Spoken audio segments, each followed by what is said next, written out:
माँ बाप क्यों रोते हैं? क्योंकि माँ बाप बच्चों से बहुत प्रेम करते हैं और एक टाइम बाद बच्चे माँ बाप को भूल जाते हैं। तो माँ बाप इसलिए ज्यादा रोते हैं कि देखो हम तो इतना प्रेम करते थे पर बच्चे तो भूल गए। इसलिए कहता हूं कि जगत का प्रेम आपको कष्ट देगा, दुख देगा, पर जगन्नाथ का प्रेम आपको सुख देगा। ईश्वर की याद में रोने का भी एक अपना सुख है, एक अपना मजा है। गोपियां कह रही हैं, एक अक्रूर भय दुखदाई। ये अक्रूर जी आए और हमारे कन्हैया हमसे लेकर चले गए। एक अक्रूर भय दुखदाई, दूजे उद्धव पाती लाई। ये दूसरे उद्धव उनका संदेशा लाए हैं, उन्हें नहीं लाए, उनका संदेशा लाए हैं। उद्धव ये बताओ कि हम संदेशा का क्या करेंगे?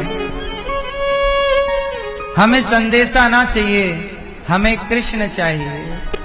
एक अक्रूर भय दुखदाई, दूजे उद्धव पाती लाई। अब गोपियां बोली, भूल गए वो बाप माई जी। वो बाप और माँ दोनों को भूल गए। दुख से सनी है देह हमारी। ध्यान से सुनिएगा क्या कह रही हैं गोपियां। दुख से सनी है देह हमारी, जीवत ना हमें मारो जी। हे कन्हैया हमें जीते जी ना मारो, आप चले गए अब हम मर जाएंगी, अब किसके लिए जिए? उद्धव जी बोले कि देखो रो ना, वो भगवान जिसके लिए तुम रोती हो वो तो भगवान है, वो कहीं जाते थोड़ी हैं, कण कण में समाये हैं, उनका ध्यान करो। तब गोपियों ने पूछा, उद्धव ये बताओ तुमने कभी प्रेम किया है? बोलो तुमने प्रेम किया क्या? जो प्रेम गली में आए नहीं, प्रियतम का ठिकाना क्या जाने जो। हे उद्धव, जो प्रेम गली में आए नहीं, प्रियतम का ठिकाना क्या जाने। जिसने कभी प्रेम किया ही नहीं, वो प्रेम निभाना क्या जाने। जिसने प्रेम किया ही नहीं वो प्रेम क्या जाने। गोपियां जानती हैं प्रेम। अच्छा आपने भगवान से प्रेम किया कि नहीं? कितने लोगों ने प्रेम किया? प्रेम करते हो किससे? बोलो मेरी माँ। किससे प्रेम करते हो? मैया। किससे प्रेम है आपका? आपका प्रेम है आपके बेटे से, आपका प्रेम है आपकी बेटी से, आपका प्रेम है आपके पति से, आपका प्रेम है आपकी पत्नी से। और ये प्रेम गलत भी नहीं है, होने चाहिए, सही है। लेकिन प्रेम सबसे हुआ पर प्रेम भगवान से ना हुआ तो सबसे प्रेम करके पाओगे क्या? सबसे प्रेम करके क्या आप करते तो हैं बेटों से प्रेम, पर आखिरी में बेटा तुम्हें घर के बाहर का रास्ता दिखा देता है कि नहीं? करते तो हो आप पति और पत्नी से प्रेम, साथ छोड़ के चली जाती है कि नहीं, या चला जाता है कि नहीं एक टाइम बाद? आप जिससे प्रेम करोगे वो आपका साथ जरूर छोड़ेगी या छोड़ेगा? बोलो हाँ। लेकिन भगवान से प्रेम करोगे तो भगवान आपका साथ छोड़ देंगे? बोलो। इसलिए संसार से प्रेम करके घाटे में ना जाओ, उससे प्रेम करो जो सदा प्रेम को निभाए। ये दुनिया प्रेम को नहीं निभाना जानती। दुनिया अपने स्वार्थ से आपको प्रेम करती है। स्वार्थ है तो प्रेम है, स्वार्थ नहीं तो प्रेम। कल प्रश्नोत्तरी में एक लड़का आया, उसने बताया कि हमारी एक बड़ी बहन, हमारा एक बड़ा भाई जब हमारी बहन 5 साल की थी, भाई 3 साल का था और मैं 8 महीने का था, तब मेरी मां ने हम तीनों को जहर दे दिया। उस जहर से भाई बहन तो मर गए पर मैं बच गया। मां ने मुझे जहर दिया तो पलटी हो गई, जहर बाहर आ गया, मैं बच गया। वो लड़का बताया कि मैं अब 27 साल का हूं, मतलब ये घटना 27 वर्ष पुरानी है। मैंने पूछा कि तुम्हारी मां ने अपने बच्चों को अर्थात तुम्हारे भाई या तुम्हारी बहन को जहर क्यों दिया?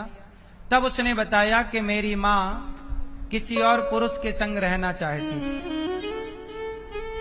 किसी और पुरुष के चक्कर में, चूंकि बच्चे रास्ते में थे, अब उसे रहना है किसी और के संग। क्योंकि उसका स्वार्थ है उस पुरुष के साथ, तो रास्ते में कौन है?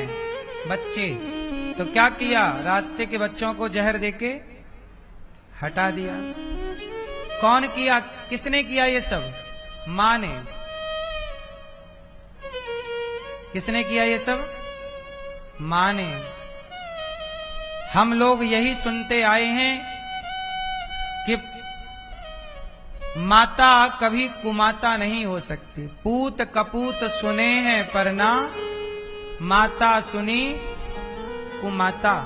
माता कभी कुमाता नहीं हो सकती, पर यह कलयुग है। यहां माता जिसने बच्चों को जहर देके मार दिया हो, उसे माता कहा जाए कि कुमाता कहा जाए? किसके लिए जहर दिया? स्वार्थ के लिए। खुद का स्वार्थ था, पराये पुरुष के संग रहने का स्वार्थ। इसका मतलब यह हुआ कि संसार के रिश्तों में स्वार्थ है या नहीं? हर मां ऐसी नहीं है, पर संसार के रिश्तों में स्वार्थ तो है ना। इसलिए तुलसीदास जी कहते हैं, स्वार्थ लाग करें सब प्रीति, सुर नर मुनि जन की यह रीति। इस धरती पे हर रिश्ते के पीछे एक स्वार्थ छिपा होता है। कोई स्वार्थ को देख लेता है, कोई सारी जिंदगी देख नहीं पाता, पर स्वार्थ तो है। इसलिए कहता हूं, संसार के रिश्ते स्वार्थ से चलते हैं, यही रीत है। पर भक्त और भगवान का रिश्ता स्वार्थ से नहीं चलता। जो भक्त भगवान के आश्रित है, बताओ उसे क्या चाहिए? चलो बताओ, कृष्ण और सुदामा के बीच में स्वार्थ था या प्रेम था? प्रेम किसे कहते हैं? सुदामा की भक्ति का नाम है प्रेम। सुदामा कृष्ण से मिलने गए तो कुछ लेने नहीं, बल्कि अपनी हैसियत के अनुसार 4 मुट्ठी चावल देने। भगवान ने कहा, मित्र कुछ मांग लो। ना मित्र, मैं तुमसे मिलने आया हूं, अपने मित्र से बहुत दिन मिले हुए दर्शन करने आया हूं, कुछ मांगने थोड़ी आया हूं। सोचिए, सुदामा के मित्र हैं कृष्ण, पर वो मांग नहीं रहे। आजकल प्रेम कहां नजर आता है? स्वार्थ ही स्वार्थ नजर आता है। इसलिए कहता हूं, अपने निज स्वार्थ को त्याग कर जब ईश्वर की ओर आप देखेंगे तो वह ईश्वर की ओर की गई दृष्टि ही प्रेम है, और वही प्रेम परमात्मा ग्रहण करते हैं। ईश्वर जब भी मिलेंगे तो उसी प्रेम के बल पर मिलेंगे जो आपका निस्वार्थ प्रेम है। प्रभु, हमें आपसे कुछ नहीं चाहिए, निष्कपट गोपियां भगवान की याद में रोती तो हैं।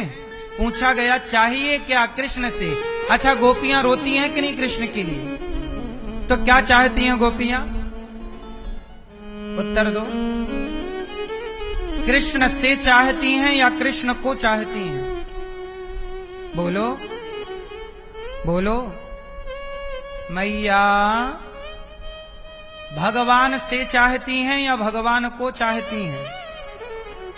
आजकल आप भगवान से चाहते हो कि भगवान को चाहते हो? आप भी भगवान से चाहते हैं। कुछ लोग हे भगवान हमें ये दे दो, हे भगवान हमें वो दे दो, हे भगवान बहू को ये दे दो। आप भगवान से चाहते हैं, जबकि गोपियां भगवान, बोलो, एक पिता के दो बेटे हैं। एक पिता को चाहता है, एक पिता से चाहता है कि आप अपनी दौलत हमें दे दो। पिता से चाहना दौलत दे दो, वो तुम जाओ हरिद्वार। और एक बोला पिता को, पिता आप मेरे पास आओ, मैं आपकी सेवा करूंगा। कौन सा बेटा ठीक है, पिता को चाहने वाला या पिता से चाहने वाला? बोलो जोर से। पिता से को एक अक्षर में खेल देखो कहां से कहां चला गया। पिता से चाहने वाले बेटे बहुत हैं, पर पिता को चाहने वाले बेटे कम हैं। भगवान से चाहने वाले भक्त बहुत हैं, पर भगवान को चाहने वाले, उन भगवान को चाहने वालों में गोपियां हैं, भरत जी हैं, हनुमान जी हैं। हनुमान जी राम को चाहते हैं कि राम से चाहते हैं? राम से चाहते तो हनुमान जी जो मांगते राम देना देते, पर हनुमान जी ने कुछ लिया? राम को चाहते हैं, राम से नहीं। इसलिए भगवान को चाहो, भगवान से क्या चाहना। अब आप कहो महाराज जी किससे मांगे? एक बात बताओ, छोटा बच्चा क्या मां से दूध मांगता है? उसको मांगना आता है? महीने भर का बच्चा है तो क्या मां बिना मांगे उसे दूध नहीं देती? बोलो, क्या छोटा बच्चा प्यार मांगता है तो क्या बिना मांगे मां प्यार नहीं देती? बोलो, जब बिना मांगे 1 महीने 2 महीने के बच्चे को मां सब कुछ देती है जो उसे चाहिए, बिना मांगे मां समझ जाती है कि बच्चा भूखा है। बिना मांगे, बिना बोले मां समझ जाती है कि बच्चा बीमार है। जब बिना कहे मां बच्चे को देखकर समझ जाती है, उसकी भावनाओं को समझ जाती है, तो क्या परमात्मा तुम्हारी भावनाओं को बिना कहे नहीं समझ सकता? तुम उस परमात्मा के बच्चे बनो तो सही, वो समर्पित बच्चा बनो तो सही। परमात्मा ना तुम्हें स्वीकार करें तो बताना, मांगने की क्या जरूरत है? गोपियां भगवान से कहती हैं, उद्धव जो प्रेम गली में आए नहीं, प्रियतम का ठिकाना क्या जाने। आपने यदि परमात्मा से प्रेम नहीं किया तो मेरे से लिखवा लो, आप कुछ भी नहीं जानते। और यदि प्रेम करते हो भगवान से तो भगवान बहुत कुछ जना देंगे आपको। जो वेद पढ़ें और भेद करें, मन में नहीं निर्मलता आए। कोई कितना भी चाहे ज्ञान कहे, भगवान को पाना क्या जाने। यदि आपका मन निर्मल नहीं है तो आप कितना भी ज्ञान दो, देते रहो, पर ईश्वर को पाना आप क्या जाने।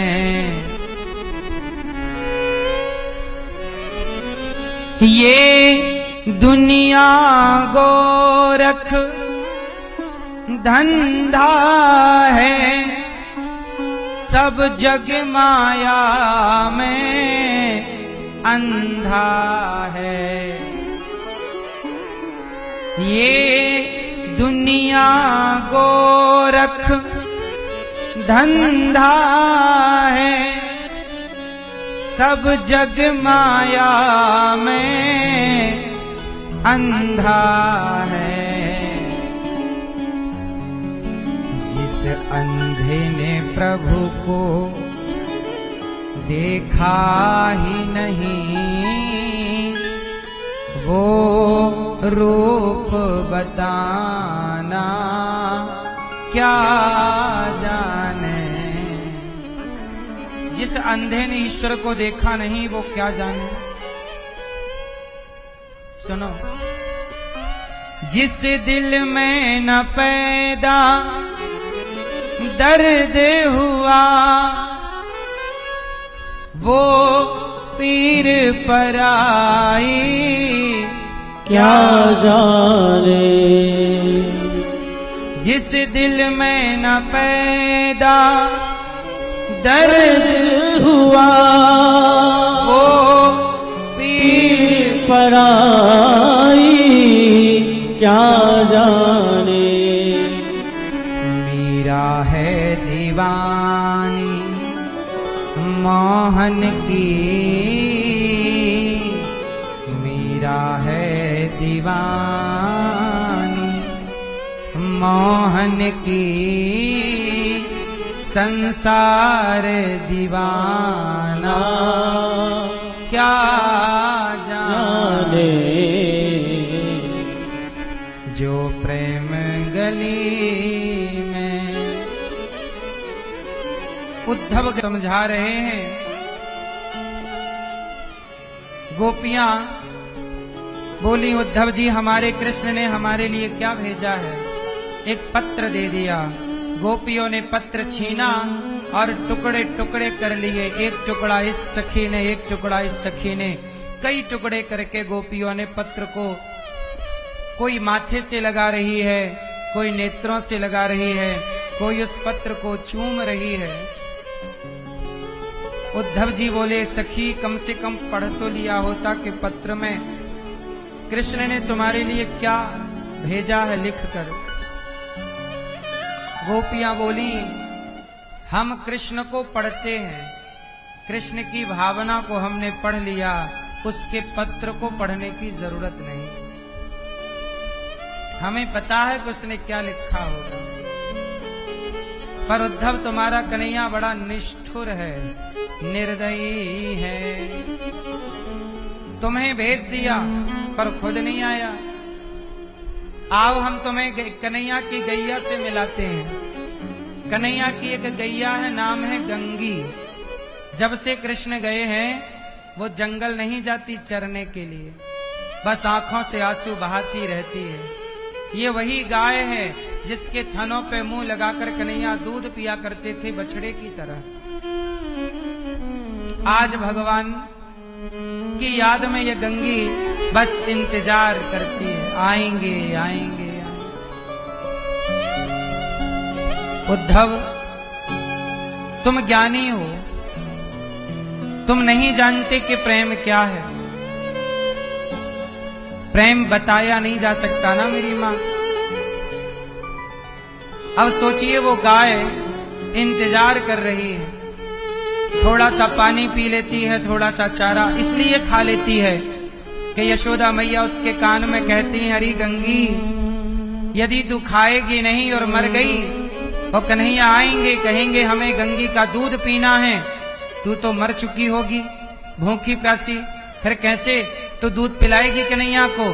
तो कन्हैया को दूध पिला सकूं इसलिए वो गाय थोड़ा चारा खा लेती है, थोड़ा पानी पी लेती है, मतलब जिंदा भी है तो किसके लिए, भगवान के लिए। देखो जरा इसलिए कहता हूं कि जिंदा हो तो भगवान के लिए जिंदा रहो। जगत के लिए जिंदा रह के करोगे क्या? जगत के लिए तो मरना पड़ता है।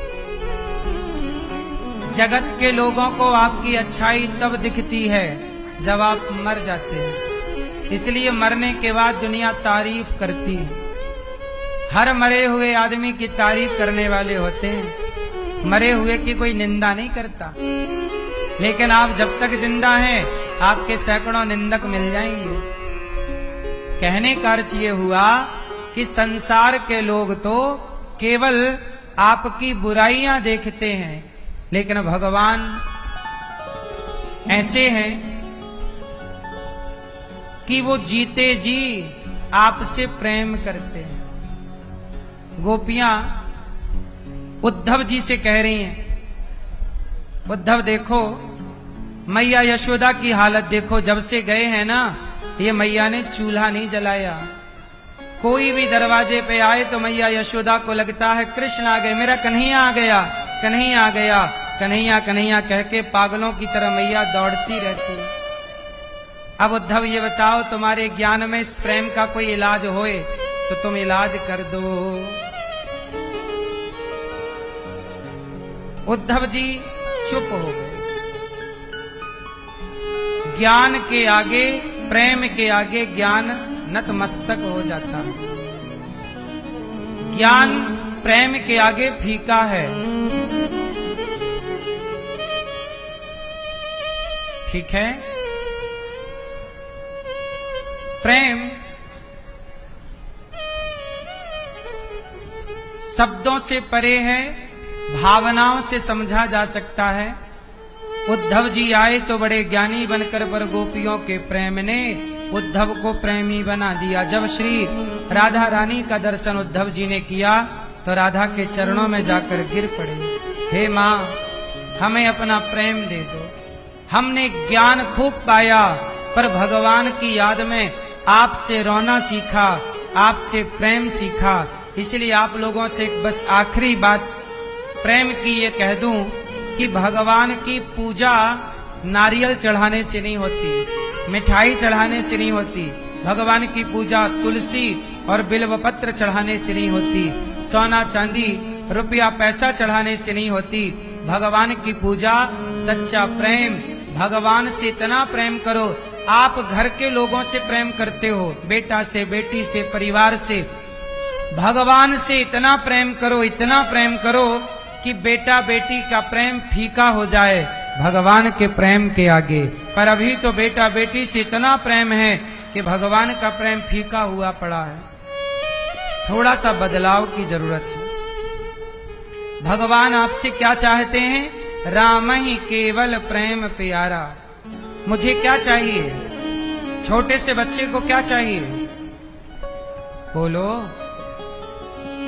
अच्छा एक बात बताओ, आप कुत्ते को डांट दो, कुत्ते को डांट दो तो कुत्ता भाग जाता है कि नहीं? बोलो हाँ कि ना। आप कुत्ते को डांटोगे भाग जाएगा, पर उसी कुत्ते को आप प्रेम से पुचकारोगे तो वो कुत्ता आपके पास आ जाएगा। बोलो हाँ। इसका मतलब ये हुआ कि प्रेम की भाषा कुत्ता भी समझता है। आप छोटे से बच्चे को थोड़ा डांट दो, 2 महीने के बच्चे को, रोने लग जाएगा, और प्यार से पुचकारो तो वो हंसने लग जाता है। बोलो हाँ। अभी छोटा है, कुछ जानता नहीं है, लेकिन वो भी प्रेम समझता है। हाँ कि ना? चिड़िया, चिड़िया समझ जाए कि आप प्रेमी हैं तो वो आपके हाथ में आकर बैठ जाए, और उसे लगे कि आप डांट रहे हैं तो उड़ के चली जाए। इस धरती पे ऐसा कौन है जो प्रेम को नहीं समझता? प्रेम से सबको वश में किया जा सकता है। तो एक प्रेम ही है जिससे आप भगवान को वश में कर सकते हैं। इसलिए बिना देर लगाए भगवान से क्या करोगे? जोर से। आप करते हो ना प्रेम भगवान से? कितना ज्यादा कि कम? भगवान की भक्ति क्या है? आप लोग भगवान की पूजा करते रहते हैं, ये चढ़ाओ वो चढ़ाओ, ये दो ये लो। आप मंदिर जाते हो माला लेकर, मिठाई लेकर, हार लेकर, बतासा लेकर, चिरौंजी लेकर। क्या इसकी जरूरत भगवान को है? क्या लेकर जाना चाहिए मंदिर? चलो आप बताओ। हाँ, आप बताओ। मैया, चश्मा वाली मैया, भगवान मंदिर जाओ तो क्या लेकर जाएं? ये मैया बताएंगे, सोने वाली मैया। बताओ, मंदिर जाएं तो क्या लेके जाएं? आप बताओ। फूल, फूल लेके जाएं। मैया कह रही है फूल लेके जाओ। ये मैया चश्मा वाली क्या लेके जाए मंदिर? बैठे बैठे क्या? श्रद्धा। कहाँ मिलती है श्रद्धा? कितने रुपया किलो मिलती है आपके यहाँ? प्रेम से। कहां से लाए ये प्रेम? ये प्रेम कहां, किस बाजार में मिलता है? बताओ, खरीदना 3-4 किलो। मैया कह रही है फूल लेके जाओ, मैया कह रही है श्रद्धा और प्रेम लेके जाओ। ठीक है, पीछे चश्मा वाली मैया बताएंगी मंदिर जाएं क्या लेके जाएं? बोलो मेरी माँ। हाँ, मंदिर जाओ तो क्या लेकर जाएं? फूल की जरूरत नहीं है, तुलसी माला, हार, कुछ भी, सोना चांदी, मिठाई, मिष्ठान, क्या इनकी जरूरत भगवान को है? क्या लेके जाएं? मंदिर जाओ तो खुद को लेकर जाओ। किसको लेकर जाओ? स्वयं को। और चढ़ाना है तो पुष्प नहीं, अपने आप को भगवान के चरणों में समर्पित कर दो। खुद को चढ़ाइए।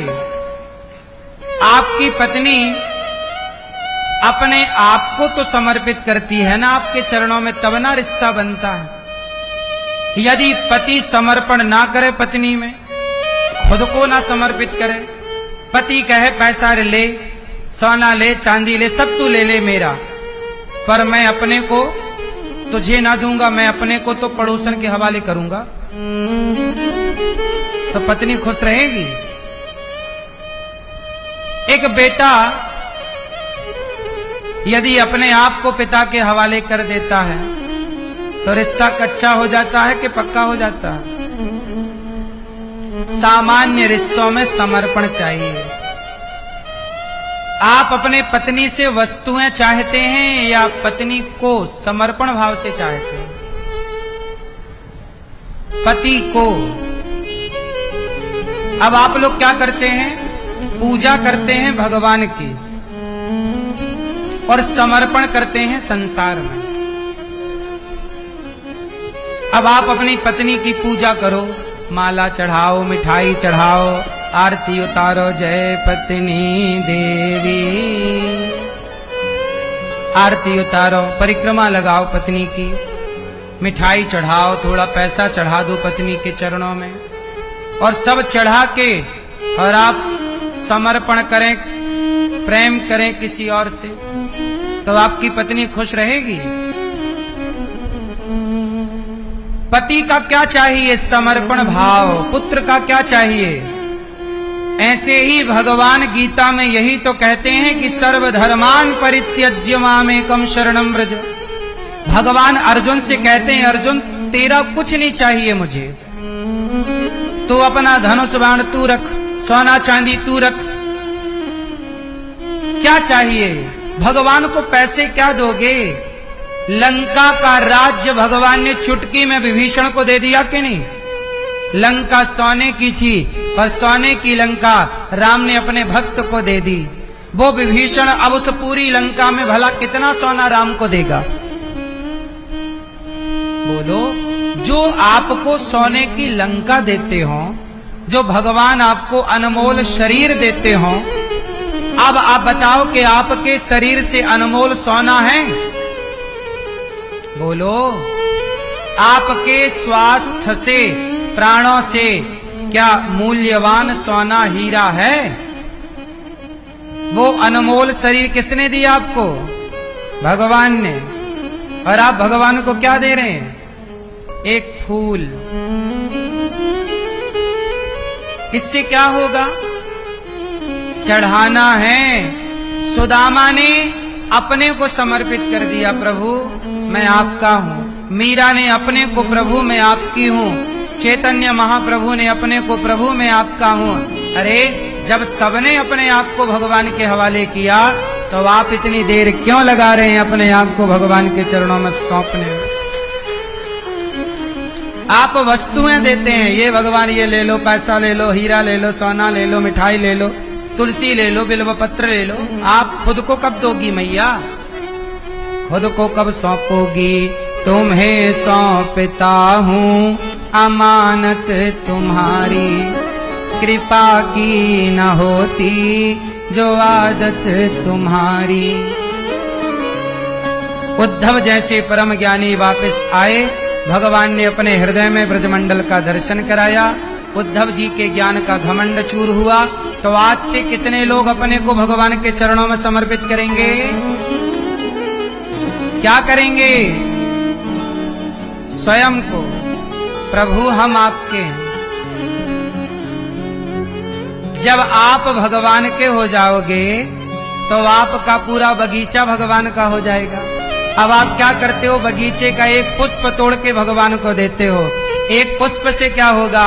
आप अपने को दे दो तो आपका बगीचा ही भगवान का हो जाएगा। फिर पूरे फूल भगवान के हो जाएंगे। अभी आप उन सारे फूलों में एक फूल देते हो, एक हार देते हो। आपने क्या किया? पैसे निकाले, और पैसे निकाल कर आपने 100 रुपया निकाला या 500 रुपया निकाला, और 500 रुपया में आपने क्या किया? मिठाई खरीदी, मिठाई हार खरीदा और आपने दिया। बाकी पैसे तो आपके पास है ना।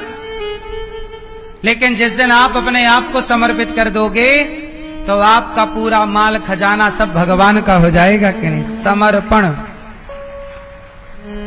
आप क्या देते हो भगवान को? अच्छा ये बताओ, सुदामा ने क्या दिया भगवान को? मैया, सुदामा जी ने भगवान को क्या दिया? जोर से आप बताओ पीले भैया, सुदामा ने भगवान को क्या दिया? सुदामा ने 4 अपने आप को तो दिया, पर क्या दिया? लेके क्या गए थे? 4 मुट्ठी चिवड़ा, चिवड़ा पोहा, चावल कह सकते हैं, सूखा हुआ। 4 मुट्ठी चिवड़ा लेकर के सुदामा जी गए, और क्या दिया? अच्छा ये बताओ, सुदामा ने 4 मुट्ठी चिवड़ा ही क्यों दिया? 5 मुट्ठी क्यों नहीं दिया? 2 मुट्ठी क्यों नहीं दिया? 3 मुट्ठी क्यों नहीं दिया? 10 मुट्ठी क्यों नहीं दिया? 4 मुट्ठी चिवड़ा क्यों दिया? जोर से सुनो, पूरी कहानी इस तरह से है। सुदामा जी इतने गरीब थे, इतने गरीब थे कि सुदामा जी के घर में चूल्हा नहीं जलता था। क्या नहीं जलता था? चूल्हा। एक दिन सुदामा जी की पत्नी बोली कि आपके मित्र तो द्वारिकाधीश हैं, मित्र से मिलाओ। सुदामा जी बोले अच्छा मैं मिलाऊंगा, पर खाली कैसे जाऊं? सुदामा जी के घर में न रहने को घर है, न पहनने को कपड़े हैं, बढ़िया धोती फटी सी लटी दुपटी। सुदामा जी की पत्नी कैसे साड़ी पहनती हैं? जैसे आप लोग साड़ियां पुरानी क्या करती हो? फेंक देती हो। पहले के जमाने में लोग कपड़े लत्ते भी घूरे में फेंक देते थे। घूरा जानते हो? गांव भर का कचरा एक जगह इकट्ठा होता था, उसे घूरा कहते थे। तो लोग अपने कपड़े लत्ते भी घूरे में फेंक देते थे, पुराने फटे। उन कपड़ों को उठाकर ले आती थी सुदामा जी की पत्नी साड़ियां, और इस साड़ी से उस साड़ी को थोड़ा जोड़ लिया, सिल लिया।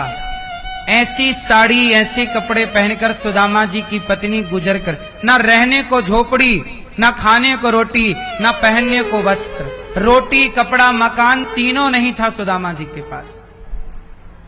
क्या नहीं था? रोटी, कपड़ा। इसके बाद क्या हुआ? सुदामा जी बोले कि अच्छा मैं कृष्ण से मिलने जा रहा हूं। तो सुदामा जी बोले खाली हाथ कैसे जाएं?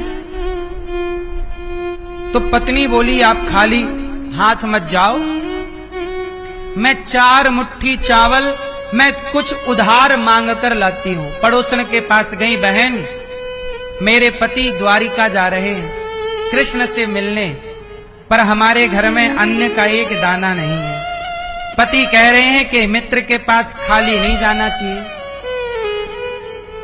कुछ लेके जाऊं, पर क्या लेकर जाऊं? मेरे घर में कोई व्यवस्था नहीं है। तो बहन ऐसा करो कि आप हमें उधार, शब्दों को ध्यान से सुनिए, सुशीला माँ ने पड़ोसन से क्या लिया? उधार लिया कि बहन थोड़े से चावल दे दो, चिवड़ा दे दो। उधार लिया कि जब मेरे पास आएगा तो मैं आपके 4 मुट्ठी चिवड़ा वापस करूंगी। 4 मुट्ठी चिवड़ा उधार लेकर के आई, ऋण लेकर के आई, कर्जा, 4 मुट्ठी चिवड़ा का कर्जा सुदामा को पोटरी में बांधकर, पुराने से कपड़े में बांधकर दे दिया। सुदामा जी दबा करके कांख में चले।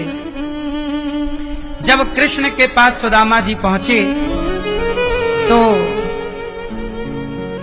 द्वारिकाधीश ने, सुदामा जी जब द्वारिका पहुंचे तो द्वारपालों से भेंट हुई। लोगों ने पूछा कि तुम कहां से आए हो? सुदामा जी ने बताया कि मैं श्याम सुंदर का, कृष्ण का मित्र हूं बचपन का। अच्छा, आप मित्र हो, पर लग तो नहीं रहे हो। हमारे कृष्ण तो राजा हैं, राजा का मित्र तो कोई राजा हो सकता है, तुम्हारे जैसा फटीचर तो नहीं हो सकता। लोग हंसे। सुदामा को लगा कोई बात नहीं, ये बात हंसने की तो है ही, भाई कोई भी सुनेगा कि जगत के पालनहार का एक राजा का मित्र ये फटीचर है, फटे कपड़े वाला है, तो जमाना तो हंसेगा। सुदामा जी को बुरा नहीं लगा, पर लोग मजाक उड़ाने लगे कि देखो भीख मांगने का नया तरीका ढूंढा है। सुदामा ने मजाक उड़ाने लगे, हास परिहास करने लगे। सुदामा का मनोबल कमजोर हो गया। सुदामा जी को लगा मैं वापस चला जाऊं, पर लगा नहीं, आया हूं तो एक बार कन्हैया से मिलकर जाऊं। एक बार मेरा कृष्ण कह दे कि मैं तुम्हें नहीं जानता तो मैं वापस चला जाऊंगा, क्योंकि पता नहीं बचपन का मित्र है, अब पहचानता है कि नहीं। तो ही द्वारपालों से कहा कि मित्र हूं, कृष्ण का संदेशा दे दो। मित्रों ने जाकर, द्वारपालों ने जाकर कहा श्याम सुंदर प्रभु आपकी जय हो, आपके बचपन का कोई मित्र आया है, सुदामा नाम बता रहा है।